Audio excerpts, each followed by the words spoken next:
Hello guys! Hello Taurus! Welcome dito sa aking channel, Taurus.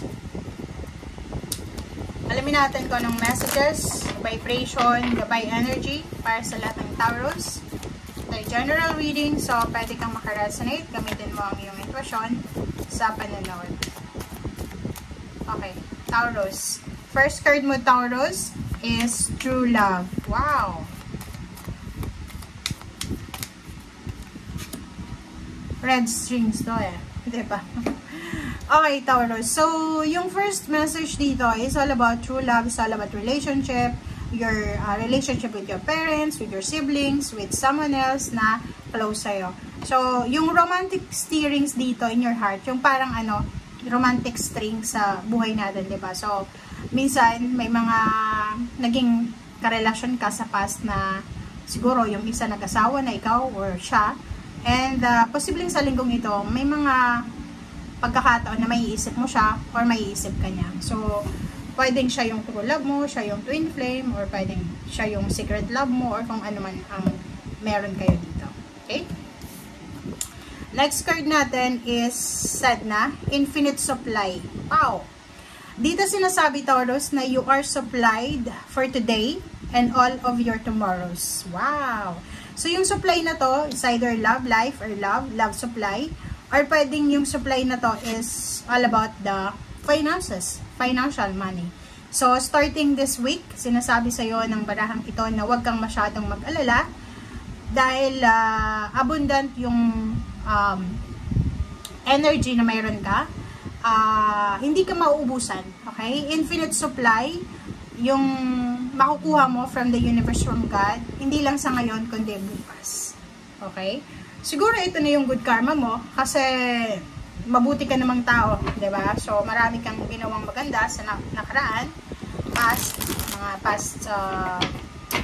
mga ginagawa mo dati, na maraming taong naging masaya sa'yo, tinulungan mo. So, it's payback time in positive way. So, huwag ka nang magtaka kung darating yung milagro or grasya sa'yo. Kasi deserve mo naman.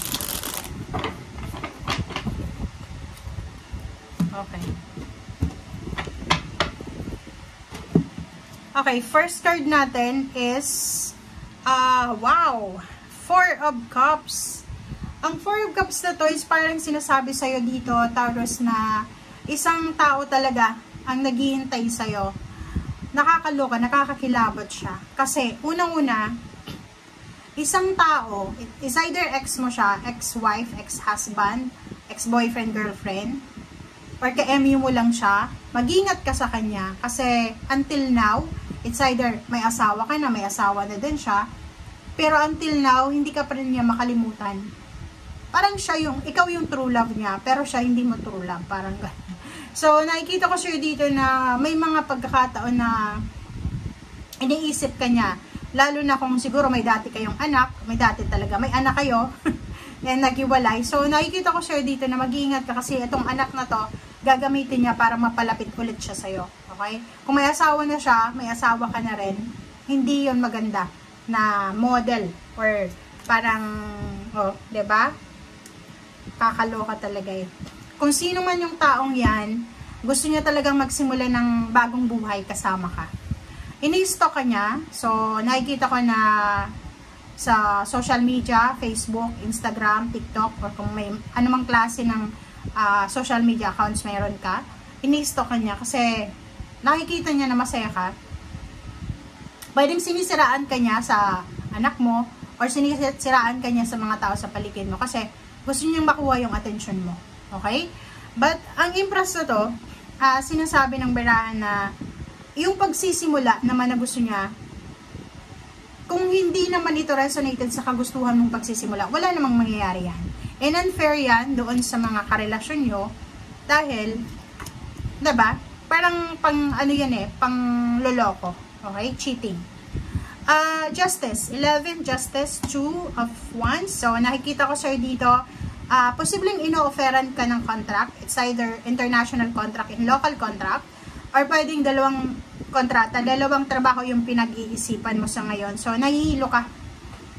Sa linggong ito, nakikita ko sir dito na hindi ka mapalagay, hindi ka masyadong, parang, anong tawag, hindi ka kampante. Okay? Parang hindi ka kampante kasi iniisip mo na ano kayo yung makukuha ko dito sa isang trabaho na to? Ano kayo din makukuha ko dito sa isa? Parang ganun. Wow. Okay.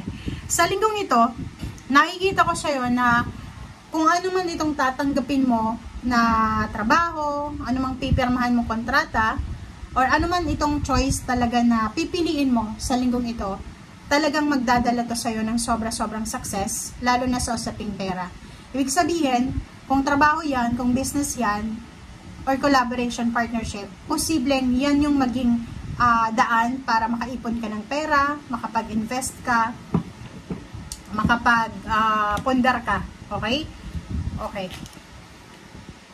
Okay, makinig ka sa sinasabi ng iyong intuition kasi dito sinasabi sa'yo na may mga bagay-bagay ka sa buhay, either habits, unhealthy habits, vices, unhealthy eating, unhealthy relationship, unhealthy environment, situation, na kailangan mong i-give up. Kasi may 5 of swords dito na sinasabi na it's time na makinig ka sa sinasabi ng puso mo. Kung talagang hindi mo na kailangan yan, make sure na i-give up mo na siya.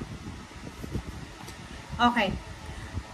About naman sa past, yon, di ba, kakasabi ko lang sa'yo kanina, about naman sa past, mag-iingat ka talaga. Kasi ang dami-daming temptation na kapaligid sa'yo. And yung past mo na to, kung sino man ang gustong bumalik sa buhay mo, dating katrabaho, dating trabaho, yung parang ino-offeran kanila ng mga pagbabago, new beginnings, new start, new ideas, pag-isipan mong mabuti. Nandito yung The Hermit. Ang The Hermit na to is sobrang parang magical siya. Kasi, nakikita mo yung Page of Swords.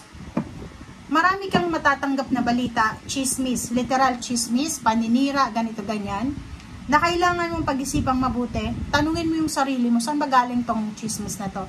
Sino bang individual ang nag-deliver ng chismis na to? Kasi kung alam mo na yung credibility ng taong yun na nagsasabi sa'yo, nagsusumbong sa'yo, ay hindi naman maganda, bakit ka maniniwala? So, bago ka bumalik sa dati mo, sa ex mo, or sa kung kanino man, or ano man trabaho nitong babalikan mo, mag-isip ka muna.